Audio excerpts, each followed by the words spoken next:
What in having a child come in who's from a different culture and is obviously not ready to adapt, what she's holding is important to her is that the child feels comfortable. That means that the child feels safe in her presence and in the presence of other children, and that what she's paying attention to, what's indicative to her that this in fact has happened or is happening, is that whatever their initial behavior was has changed. The child has become aware of other children and Sherene and activities in the environment. The child is also taking action to interact with what's going on in the environment and other children. And that there are changes in the child's facial expression and breathing. Yeah? Yep. Okay. Now, we know that this is kind of like, this is the heart here. There is the heart. This is what she wants satisfied or fulfilled in the context of interacting with this child. Now, since this is what she wants satisfied or fulfilled, she probably has ideas, beliefs about what makes this possible. What leads to or makes it possible for this to occur. And that we call the enabling cause effect. That's a cause effect. This makes that happen. This is an equivalence. For those of you who like this stuff, this is an equivalence relationship. Equivalence relationship. This means that. Feeling safe in my presence and in the presence of other children means that they're comfortable. This means that. That's an equivalence. Now we're talking causal relationships. This causes that. This causes that. And this means that. Okay? And all beliefs boil down into one of those two or both of those forms. So here we want to find out what the enabling cause effect is. What in her world makes this possible? So, Sherene. Mm-hmm. What leads to or makes possible children feeling comfortable? That is, feeling safe in your presence and in the presence of other children.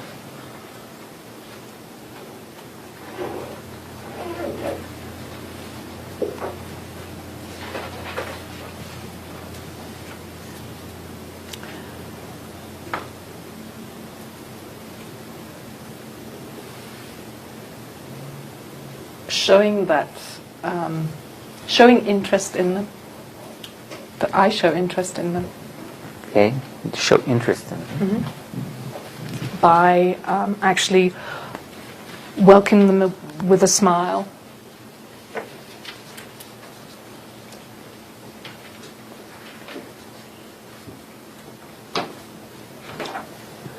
Okay. Now, okay, go ahead. You. Okay, so welcoming them with a smile, and also I always speak to a child in a very sort of gentle, soft tone of voice.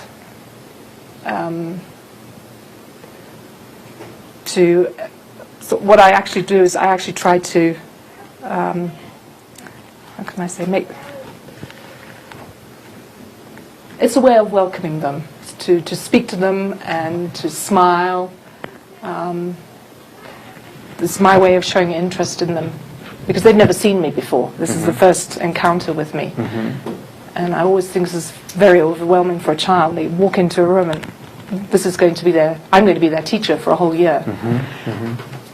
Mm-hmm. Somebody they've never seen, somebody who's from a different culture. And they're going to have to spend their first minute with me. So I try and make myself as welcoming as I can. All right. Now, obviously I didn't write all of that up there. So now, is showing interest in them, is that different than welcoming them? I would say it depends on the child. Christian who was angry, for example, I don't think that a smile would have made a difference to him. Right. That's why I didn't write it up there. And even though she said, remember she said, well, I always smile. And so what I did was what I'm always doing is trying that on in my own experience through the examples that she gave. And I went, I don't know if I always need to smile, if that's really true. So that's what I want to find out. Is that really the case, that it's smiling that leads to them feeling comfortable? I don't think so. I think it's more like showing interest in them, and that interest, what form that takes, depends on the child. Could be smiling with one, and another one, it's maybe it's touching them or leaving them alone, or well, for instance, with the Korean girl, you didn't go, hi, welcome, welcome. No, you did this. Yeah. So, but was that showing an interest in her? She did notice I was looking at her. Of course it's showing an interest in her. You are forming your behavior to match hers. She's the center of the world at that point. She's the absolute center.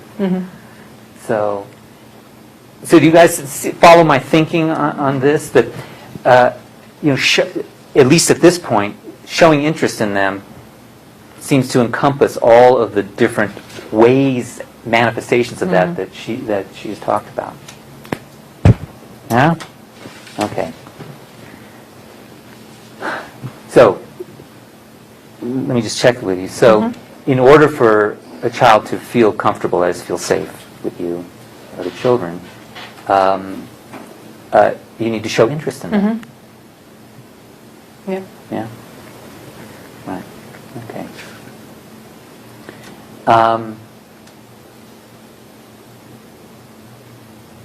Now, is anybody sitting there wondering, well, how do you show interest in them?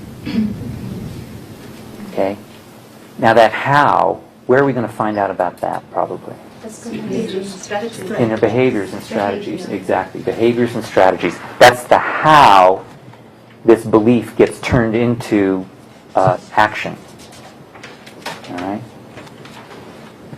Okay, one more piece and we're done with the belief template. Now, it is often the case that that the efforts, the strategies and behaviors that we bring to bear to satisfy our criteria in a particular situation or context is in service of satisfying that criterion so that some larger or more important criterion gets satisfied or fulfilled. In a sense, it's almost outside of the situation itself. But it's very often the case. So, for instance, those of you who you're here learning NLP, when you're in the seminar, what's important to you? Understanding or learning. Why is it important to understand or learn? Why is understanding NLP important? Or learning NLP important? To use it for... Yeah, so you can apply it outside the room. Yeah, there's most of you. Now, some of you are going to be, that's just who you are. If it's out there, I got to learn it. But most of you probably have that. If you understand it, you'll be able to make a difference in other people's lives, or you'll be able to, grow as a human being, or the world will become a richer place for you, or something like that that's bigger. But that understanding is in service of that. And so I want to find out if there is something that is motivating you to make sure to go after these children feeling comfortable, that is feeling safe.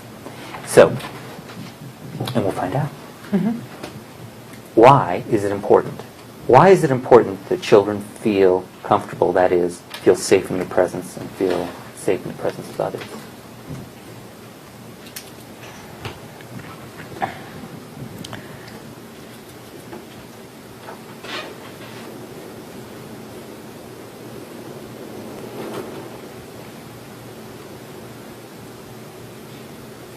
I think it's important because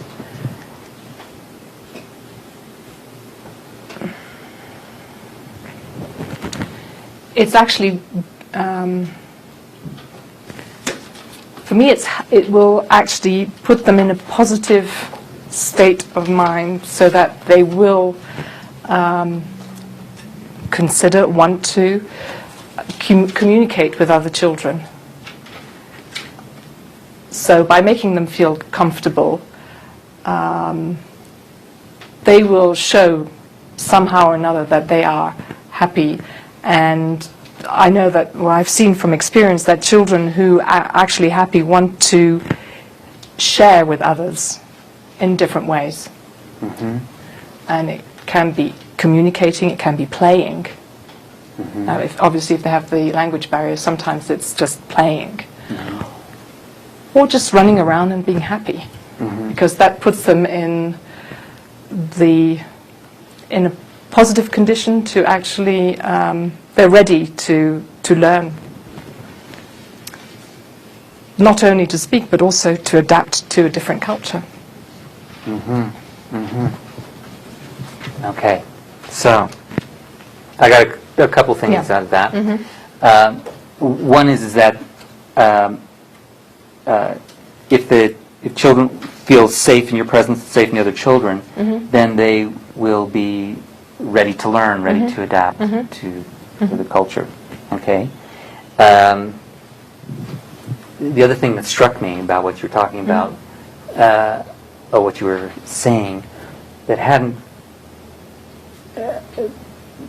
come out before, was your attention on them being happy. Mm-hmm. You know, to be happy. So, what that I'm just curious about is their being happy. When you see that children see and hear that children are happy, the child is happy. Yeah. Does that indicate to you? Is that evidence to you that they're comfortable, that they feel safe? Or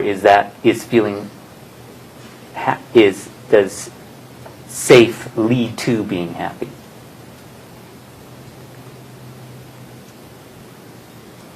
I think safe leads to being happy. Safe leads Yes. to being happy. Mm-hmm. So here's how I would put this: is that if they're comfortable, Mm-hmm. they can be happy, and if they're happy, then they're ready to learn, or open to learn, or something like that.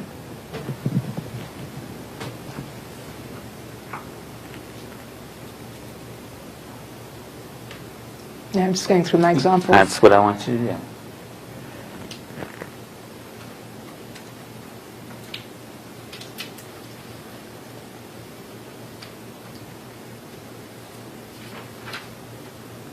It's more obvious with the little girl and also with Carl. As I say, Christian, the situation's a bit trickier.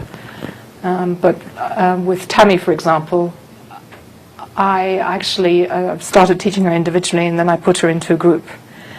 And I could see when she was happy, she was ready to communicate, because she would start off communicating with me because that was safe, and then communicate with the others. Would you say ready to communicate rather than ready to learn? Yes, I think yes, communicate. Mm-hmm.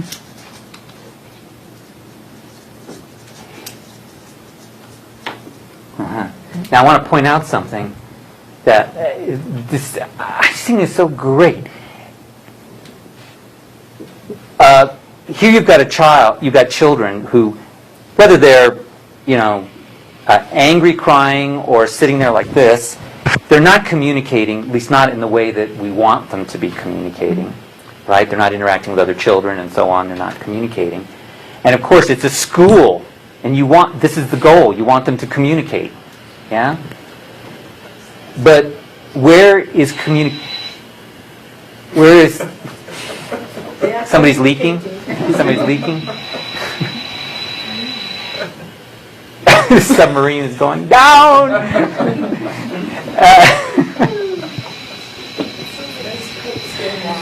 Are they watering?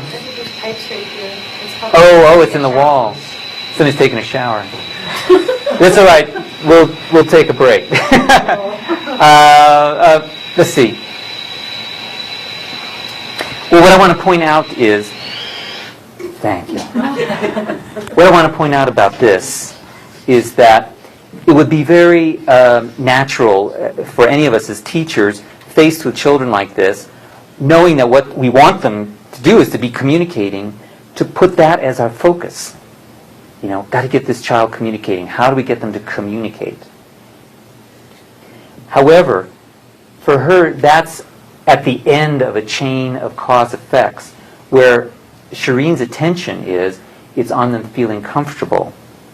That's where her experience comes from. That's where her behavior and interaction is going to come from, is from that. And she knows that if that happens, it will lead to them being happy and ultimately communicating. Do you guys see the difference in that? And how it would be, it creates a very different sense of what your role is in interacting with this child to help them ultimately communicate. Okay? This is, to me, a very good example of what one of the value of modeling. That is that we just sit around and go, oh, this is what it should be. This is what we should be paying attention to, is getting this child to communicate. But if you actually go to somebody who's good at it, you may find out that that's not where their attention is at all. It's on something off to the side, and it's by attending to that what you ultimately want, that is this communication, is made possible. And this is, I think, a good example of that. All right. So that's the belief. We've now run through the belief template. This is the motivating cause effect here. The reason that Sherene is willing to go to the difficulty, I don't say difficulty in the sense of it being onerous, but do the work that's required to show interest in them and to make sure that they feel safe and in her presence and the presence of other children, is so that ultimately they will be ready to communicate. Yes? When I think about beliefs or values, Yes. I wonder if there's one more step, though. I mean, as I look at that, I look at Sherene as someone who actually has a belief that children want to be cared for and communicated with. I mean, is that another layer, or is that embedded in there? I mean, it just seems like, some people, their way that they interact with children is they're supposed to be seen and not heard, or children have to be controlled. And the essence of my experience now of Sherene is that there's even a deeper belief of her love for children and her deep knowingness that at their core children want to be happy and they're valuable human beings, they want to communicate. Okay, now. Is that something else? It is something else. I don't want to suggest, and I think I said before, this is not all there is to Sherene in this context of the situation. She's got dozens, hundreds, maybe thousands of beliefs that are all operating simultaneously that come to bear on what she's able to do in this situation. A vast majority of these beliefs are either trivial or ones that we all will share anyway. Now, the question is, what are the essential beliefs? What are the ones that one needs to make this function in somebody else as well? And that's what we're identifying here through the belief template. Now, will there be others? Yes, there may be others. They will be salted throughout the whole model. For instance, when we get to the strategy tomorrow, and she starts describing her strategy, you'll see that there are beliefs, peppered away in there as well.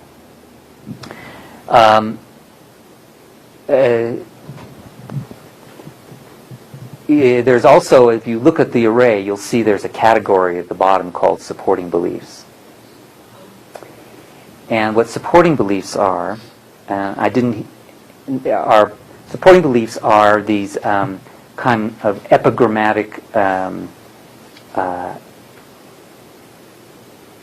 statements people will make about the way the world is. This is the way, in this context, this is the way the world is. If you treat children like adults, they'll respond like adults. Somebody came out, boom, like that, then I would go, oh, that's a supporting belief. What makes it a supporting belief is that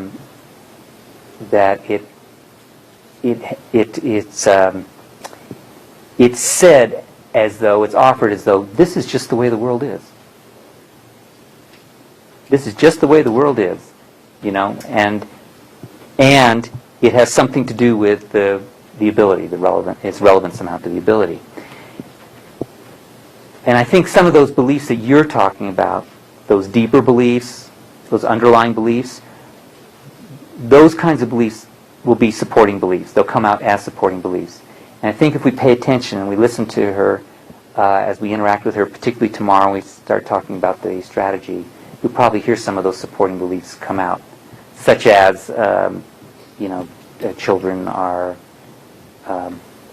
children are basically loving creatures who want to be loved.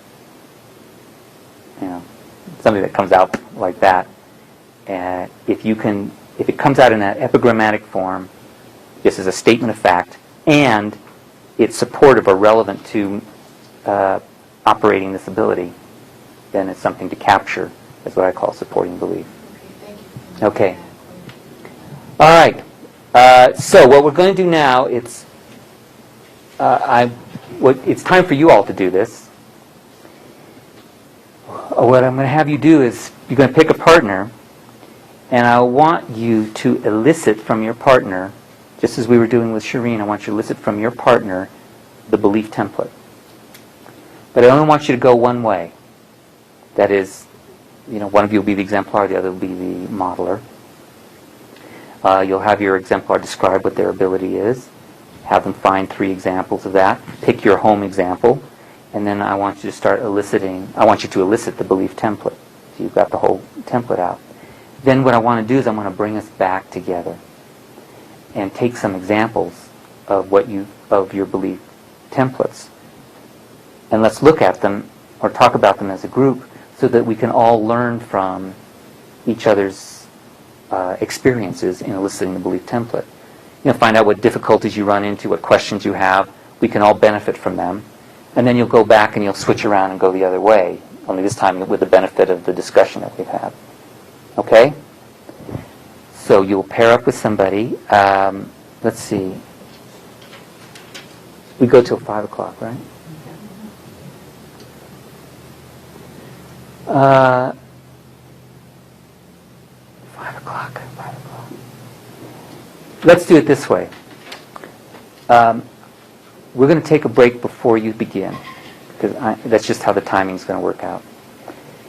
We'll take a break before you begin. Get your partner first, and so you know who you're working with. You go on your break. Then when I say, "Okay, go to work," you'll know who to go join up with, and you'll go to work. And take maybe, what do you think, 45 minutes? Think you can do this in 45 minutes? Because I won't be there interfering all the time. It'll go much smoother. Well, actually, you'll find it goes much smoother when it's not a group process. Modeling as a group process is, you got all these artists together. It's tough. So, good. So we'll take about 45 minutes. So we'll take a break now. When I say go to work, get with your partner, go to work. After 45 minutes, I'm going to call you back. When I call you back, I'm going to want to hear, we're all going to want to hear the belief templates that you found, as well as any questions that you have, things you ran into that you had difficulty with or you want to know more about. Okay?